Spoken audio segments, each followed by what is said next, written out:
لا أقسم بهذا البلد وأنت حل بهذا البلد ووالد وما ولد لقد خلقنا الإنسان في كبد أيحسب أن لن يقدر عليه أحد يقول أهلكت مالا لبدا أيحسب أن لم يره أحد ألم نجعل له عينين ولسانا وشفتين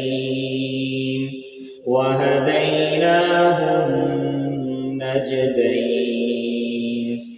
فلاقتحم العقبة وما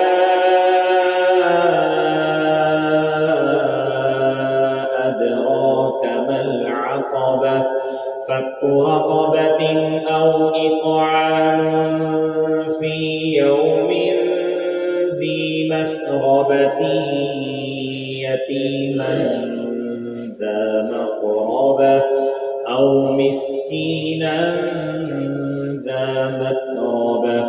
ثم كان من الذين آمنوا وتواصوا بالصبر وتواصوا بالمرحمة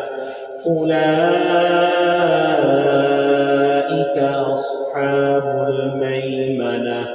والذين كفروا بآياتنا هم أصحاب المشأمة عليهم